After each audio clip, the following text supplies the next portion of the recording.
सभी को राधे राधे। जय श्रीमन नारायण। आपके अपने YouTube चैनल प्रेम भक्ति में फिर से एक बार स्वागत है। कैसे हैं आप लोग? आशा करती हूँ कि श्री हरि की कृपा आप सभी पर बनी रहे, आप सभी स्वस्थ हो, अच्छे हो। इसी कामना के साथ आज हम सुनेंगे माघ मास की कथा अध्याय 23। तो चलिए आगे की कथा सुनते हैं। लोमस ऋषि कहने लगे कि जिस पिशाच को देवधूति ने मुक्त किया वह पहले द्रविड़ नगर में चित्र नाम वाला राजा था। वह बड़ा शूरवीर, सत्य परायण और पुरोहितों को आगे करके यज्ञ आदि करता था।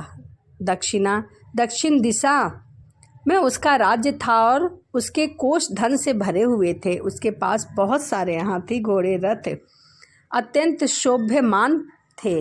बहुत सी स्त्रियों के साथ क्रीड़ा करता और अनेक यज्ञ उसने किए थे। वह नित्य अतिथियों की पूजा करता था। वह सभी शास्त्रों में निपुण था। ब्रह्मा, विष्णु, महेश तथा सूर्य की पूजा सदैव किया करता था। वह जंगल में भी स्त्रियों से घिरा हुआ क्रीड़ा किया करता था। एक बार वह पाखंडियों के मंदिर में गया और वेदहीन भस्म लगाए महात्मा बने पाखंडियों से उस राजा की बातचीत हुई।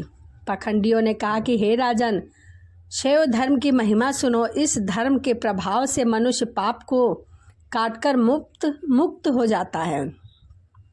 सब वर्णों में शैव मत ही मुक्ति देने वाला है। शिव की आज्ञा के बिना दान, यज्ञ, तप कुछ भी नहीं है। शिव का सेवक होकर भस्म धारण करने, जटा रखने से ही मनुष्य मुक्त हो सकता है। जटा धारण करने तथा भस्म लेपन से ही मनुष्य शिव के समान हो सकता है। उनके बराबर कोई पुण्य नहीं है। जटा भस्म धारण किए हुए सभी योगी शिव के सदृढ़ होते हैं। अंध, जड़, नपुंसक तथा मूर्ख सब जटा से ही पहचाने जाते हैं। शूद्र वर्ण के शैव भी पूजनीय हैं। विश्वामित्र क्षत्रिय होकर तप से ब्राह्मण हो गए। वाल्मीकि चोर होकर उत्तम ब्राह्मण हो गए। अतएव शिव पूजन में किसी बात का विचार नहीं है। तप से ही ब्रह्म तत्व प्राप्त है, जन्म से नहीं। इस कारण शिव दर्शन उत्तम माना गया है। शिव के सिवाय दूसरे देवता का पूजन ना करे। शिव तपस्वी को विष्णु का त्याग करना चाहिए। शिव की मूर्ति और पूजा करना चाहिए। विष्णु के दर्शन से शिव का द्रोह उत्पन्न होता है और शिव के द्रोह से मुक्ति मिलती है। शिव से प्रेम करना चाहिए। वह कैलाश में वास करता है, इसमें कुछ भी निसंदेह नहीं है। इस धर्म का पालन करने वाले का कभी भी नाश नहीं होता। इस पाखंडियों के ऐसे वचन सुनकर राजा ने मुंह में आकर उनका धर्म ग्रहण कर लिया और वैदिक धर्म को त्याग दिया। वह श्रुति, स्मृति और ब्राह्मणों की निंदा करने लगा। उसने अपने घर में अग्निहोत्र को बुझा दिया और धर्म के कार्य को बंद कर दिया। विष्णु की निंदा और वैष्णवों से द्वेष करने लगा। कहा कि विष्णु कहाँ देखा जाता है, कहाँ रहता है, किसने देखा है। और जो लोग नारायण का भजन करते हैं उनको वह दुख देता है। पाखंडियों का मत ग्रहण कर राजा वैदिक धर्म, व्रत, दान सब कुछ भूल गया और दंड देता। वह कामी राजा सदा स्त्रियों के समूह से घिरा रहता और क्रोध से भरा रहता। गुरु तथा पुरोहित के वचनों को भी नहीं मानता। पाखंडियों पर विश्वास करता और उनको गांव, हाथी, घोड़े, सुवर्ण आदि देता। उनके सब कार्य करता। भस्म धारण करता, मस्तक पर जटा रखता और जो भी कोई विष्णु नाम लेता उसको मृत्यु का दंड दिया करता था। यह ढिंढोरा उसने पिटवा दिया था अपने राज्य में। उसके भय से ब्राह्मण तथा वैष्णव ने उस देश को छोड़ दिया और दूसरे देश को चले गए। सारे देशवासी केवल नदी के जल से जीते थे। जीविका से दुखी होकर वृक्ष आदि नहीं लगाते थे, न ही खेती बाड़ी करते थे। प्रजा अन्न के अभाव से सड़ा गला अन्न भी खा लेती थी। आचार, विचार, अग्नि, क्रिया सबको छोड़कर काल रूप की तरह वह राजा शासन करता था। कुछ काल पश्चात उस राजा की मृत्यु हो गई और वैदिक रीति से उसकी क्रिया भी नहीं की गई। यह यमदूतों ने अनेक प्रकार के दुख उठाता रहा। कहीं लोहे की कीलों पर चलता, कहीं जलते अंगारों पर चलता। जहाँ सूर्य अति तीव्र था और ना कोई छाया, ना कोई वृक्ष था। कहीं लोहे के डंडे से पीटा गया, कहीं बड़े बड़े दांतों वाले भेड़िया और कुत्ते ने काटा। इस प्रकार दूसरे पापियों का हाहाकार सुनता हुआ वह राजा यमलोक जा पहुंचा। तो माघ मास की कथा अध्याय 23 यहीं समाप्त होता है। इसी के साथ वीडियो को हम यहीं समाप्त करते हैं और आपसे मिलते हैं अगली वीडियो में। सभी को राधे राधे, जय श्रीमन नारायण, हरे कृष्णा। सभी को राधे राधे, जय श्रीमन नारायण। आपके अपने YouTube चैनल प्रेम भक्ति में आपका फिर से एक बार स्वागत है। इसी के साथ आज हम सुनेंगे माघ मास की कथा अध्याय 24। लोमस जी कहने लगे कि वह राजा पहले तो तामिश्र नामी नरक में गया, अंध तामिश्र नरक में, जहाँ पर अति दुख प्राप्त हुआ। फिर कालमुत्री नामिक महानरक में गया, फिर मूर्छा को प्राप्त हो गया। और संताप नाम के नरक में गया, अनेक दुखों को भोगता हुआ वह प्रताप नाम के नरक में गया। जब कोकल, पूर्व मृतिका, लोह, शंकु आदि नरकों में गया और लोह धारण आदि नरकों में गिराया गया, तब भगवान विष्णु के साथ द्वेष करने का कारण वह 21 युग तक भयंकर नरकों की यातना करता हुआ भोगता रहा और नरक से निकलकर हिमालय पर्वत पर बड़ा भारी पिशाच हुआ। उस वन में वह भूखा और प्यासा इधर से उधर फिरता रहता। उसको मेरु पर्वत पर भी कहीं खाने को कुछ भी भोजन नहीं मिलता, ना ही जल मिलता ताकि वह पी सके, और वह इधर से उधर भ्रमण करता रहता, भूख से व्याकुल रहता और दुखी रहता। उसका जन्म और अंत कैसे हुआ यह सोचता रहता। इस पाप रूपी समुद्र में डूबते हुए मुझको कौन सहारा देगा। लोमस ऋषि कहने लगे कि इस प्रकार वेद पाठ करते हुए देवधूति ने उनके दुख भरे वचनों को सुना और वह पिशाच को देखा, जिसकी आंखें डरावनी, दुर्बल शरीर, काले लंबे बाल, विकराल चेहरा, काला शरीर, लंबी सी जीभ बाहर निकाली हुई, लंबे होठ, जांघ, लंबे लंबे पैर, सूखे हुए, आंखों के नीचे गड्ढा। यह देखकर देवधूति ने उनसे पूछा कि तुम कौन हो और ऐसी करुणा से क्यों रो रहे हो? आखिर तुम्हारी यह दशा कैसे हुई और तुम क्यों यहाँ भ्रमण कर रहे हो? तभी देवधूति की ऐसी वचन को सुनकर पिशाच ने कहा कि मैं एक पिशाच हूँ और काफ़ी समय से भूखे प्यासे इधर से उधर भ्रमण कर रहा हूँ। मुझे बहुत भूख लगी है। तुम अपने इस दुख का कारण जल्दी कहो, क्योंकि विद्वान मनोरथ पाने के लिए विलंब नहीं किया करते। ऐसे वचन सुनकर प्रेत ने रोना बंद कर दिया और विनीत भाव से कहने लगा कि हे द्विज, किसी बड़े पुण्य से मुझको आपके दर्शन हुए हैं। बिना पुण्य के भगवान विष्णु के द्वेष के कारण मेरी यह दशा हुई है। जिस हरि का नाम यदि अंत समय में मनुष्य के मुख से निकल जाए तो मनुष्य विष्णु पद को प्राप्त हो जाता है, जो सबका पालन हार है, जो सबके पालन करता है।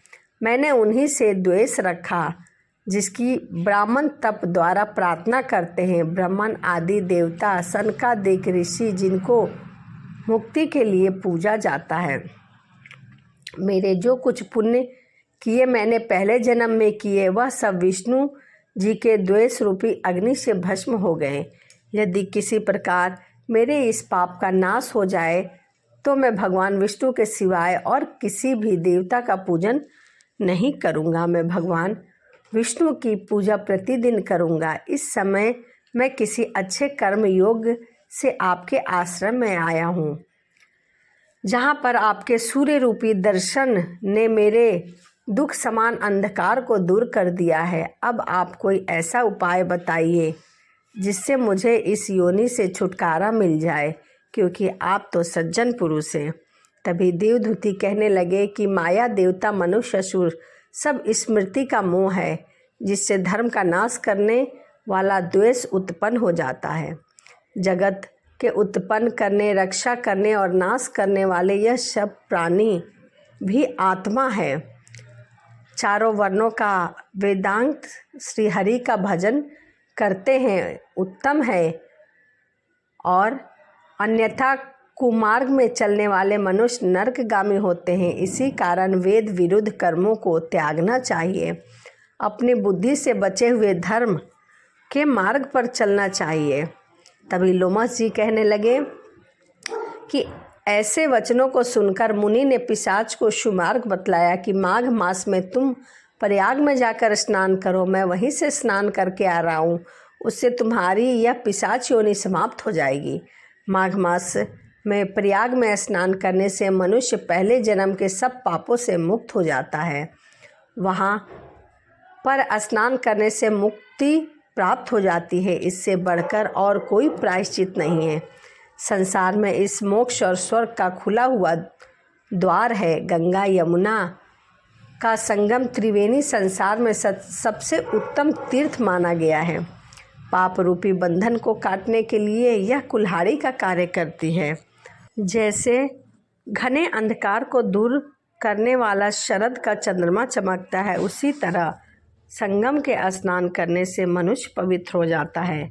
मैं तुम्हें गंगा यमुना के संगम का वर्णन नहीं कर सकता, जिसके जल की एक बूंद के स्पर्श से केरल देश का ब्राह्मण मुक्त हो गया। ऋषि के ऐसे वचन सुन प्रेत के मन में शांति उत्पन्न हो गई, मानो सब दुखों का निवारण मिल गया हो, सभी दुखें छूट गई हों। प्रसन्नता से उसने विनय पूर्वक ऋषि से पूछा कि हे ऋषि, यह प्रयागराज का स्नान कैसे और कब होगा? तो यह माघ मास की कथा अध्याय 24 थी। इस वीडियो में बस इतना ही। अगली वीडियो में मैं आपके लिए लेके आऊँगी माघ मास की कथा अध्याय 25। तो चलिए वीडियो को यहीं समाप्त करते हैं और आपसे मिलते हैं अगली वीडियो में। सभी को राधे राधे, जय श्रीमन नारायण, हरे कृष्णा। सभी को राधे राधे, जय श्रीमन नारायण। आपके अपने YouTube चैनल प्रेम भक्ति में आपका फिर से एक बार स्वागत है। और कैसे हैं आप लोग? आशा करती हूँ कि श्री हरि की कृपा आप सभी पर बनी रहे, आप सभी स्वस्थ हो, अच्छे हो। इसी कामना के साथ आज हम सुनेंगे माघ मास की कथा अध्याय 25। तो चलिए करते हैं मन में श्री हरि का ध्यान और आगे की कथा सुनते हैं। पिशाच कहने लगा कि हे मुनि, केरल देश का ब्राह्मण किस प्रकार मुक्त हो गया, इसकी क्या कथा है, कृपया विस्तार पूर्वक कहिए। तभी देवदूती कहने लगे कि केरल देश में वासु नाम वाला एक वेद परंपरागत ब्राह्मण था। उसने अपने बंधुओं से उनकी भूमि छीनकर उन्हें निर्धन करके उन्हें बहुत दुख दिया और अपनी जन्मभूमि त्याग कर देश विदेश में घूमता किसी व्याघ्री से ग्रस्त होकर मृत्यु को प्राप्त हो गया। उसका कोई बांधव न होने के कारण उसकी क्रिया नहीं की गई और न ही उसका देह संस्कार हुआ। इस प्रकार क्रिया के लोप होने से निर्जन वन में प्रेत होकर चिरकाल तक फिरता रहा। शीत, भूख, प्यास और दुखों से हाहाकार करता हुआ वह नंगे शरीर रोता फिरता रहा, परंतु उसे कहीं भी सुख की प्राप्ति नहीं दिखाई दी। सर्वदा दान न देने से वह अपने कर्मों का फल भोगता था। जो लोग अग्नि में आहुति नहीं देते, भगवान का पूजा नहीं करते, वह आत्मविद्या का अभ्यास नहीं करते, अच्छे तीर्थ से विमुख रहते हैं। जो लोग दुखी लोगों को स्वर्ण, वस्त्र, तांबुल, रतन, फल, जल नहीं देते, छल कपट करते हैं और दूसरों की स्त्री का धन हरने वाले पाखंडी, चोर, बाल वृद्ध, आतुर स्त्रियों पर निर्दयता करने वाले, इन सभी को झूठी गवाही देने वाले, कुमार्ग चलने वाले, माता पिता, भाई बहन, संतान, स्त्री सभी को त्याग कर देने वाले, जो सब तीर्थों में दान लेते हैं, पालन करने वाले, स्वामी को त्यागने वाले और गौर तथा भूमि के चोर, वेदों की निंदा करने वाले, यह देवता गुरु की निंदा करने वाले, यह सभी परंपरागत पिशाच योनि यानी कि राक्षस योनि में जाते हैं।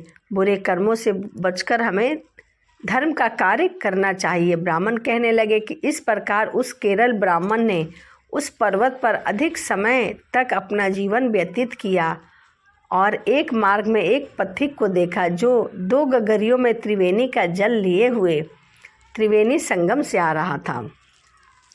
आनंद पूर्वक भगवान के चरित्र का गान कर रहा था। प्रेत ने उसका मार्ग रोककर कहा कि तुम डरो मत, इस गगरी का जल मुझे पिला दो, नहीं तो मैं तुम्हारे प्राण ले लूँगा। देवदूती कहने लगा कि दुखी, दुर्बल, नंगे, मुरझाए हुए तुम कौन हो? पैरों से पृथ्वी को स्पर्श न करके चलते हो। लोमश जी बोले। प्रेत के ऐसे वचन सुनकर कहने लगा कि मेरा ऐसा होने का कारण सुनो। मैंने भी ब्राह्मणों को दान नहीं दिया, अत्यंत लोभी था, दूसरों की स्त्री को कष्ट दिया, चोरी की, कभी किसी को भिक्षा नहीं दी, दूसरों के दुख से दुखी नहीं हुआ, प्यासे प्राणियों को मैंने कभी जल नहीं पिलाया, मैंने कभी छाता जूता दान नहीं किया, जल का पात्र दान नहीं किया, औषधि किसी को नहीं दी, मैंने अपने घर में किसी भी अतिथि का आदर सत्कार नहीं किया, अपने माता पिता को कष्ट दिया, अंधे, वृद्ध, अनाथ, दीनों को अन्न से कभी संतुष्ट नहीं किया, ब्राह्मणों को दान नहीं दिया, बैसाख में स्नान नहीं किया, कभी वृक्ष नहीं लगाया, किसी प्राणी को बंधन से नहीं छुड़ाया और कभी कोई भी व्रत नहीं किया। इस कारण मेरा पूर्व जन्म सभी बुरे कर्मों से व्यतीत हुआ। मेरे इस पूर्व जन्म के कर्मों से ही मेरी यह गति हुई है और मैं इस वन में एक पिशाच योनि में इधर से उधर व्याघ्र रहा हूँ, घूम रहा हूँ। मुझे तो भोजन के लिए भी कोई जीव जंतु नहीं बचा, ना कोई फल बचा जिसे मैं खा के अपना पेट भर सकूं। मैं तो भूख से व्याकुल इधर से उधर घूम रहा हूँ। पर्वत पर भी बलवान राक्षस पिशाच रहते हैं, जिनसे कभी कभी कोई कहीं कहीं वन में फिरते हैं, अपने कर्मों के अनुसार अन्न प्राप्त करते हैं, परंतु उनको भी भय नहीं होना चाहिए, क्योंकि धर्मात्मा पुरुष की उन्नति उनकी पवित्रता ही रक्षा करती है। ग्रह, नक्षत्र, देवता सर्वथा धर्मात्मा की रक्षा करते हैं। यह पिशाच आप जैसे भक्त की तरफ आंख उठाकर भी नहीं देख सकते, इसीलिए कृपया आप मत डरिए। जो नारायण भगवान की भक्ति से पवित्र रहता है उसको प्रेत, भूत, पिशाच की कोई बाधा नहीं हो सकती। भूत, बेताल, पिशाच, गंधर्व, काकिल, शाकिनी ग्रह, रेवती, यज्ञ, मातृ ग्रह, भयंकर ग्रह, कृत्या, सर्प, कुष्मांडा तथा दूसरे दुष्ट जंतु पवित्र वैष्णव की तरफ देख भी नहीं सकते।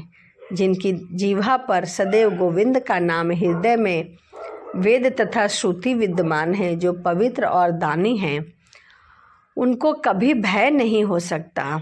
हे ब्राह्मण, इस प्रकार कर्मों का फल भोगता हुआ मैं यहाँ रहता हूँ, ऐसा सोचकर मैं शोक नहीं करता।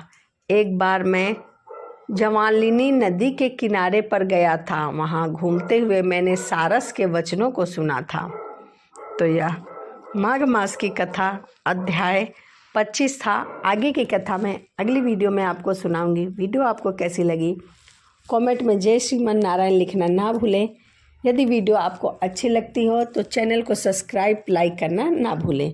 तो चलिए आपसे मिलते हैं अगली वीडियो में। सभी को राधे राधे, जय श्रीमन नारायण, हरे कृष्णा।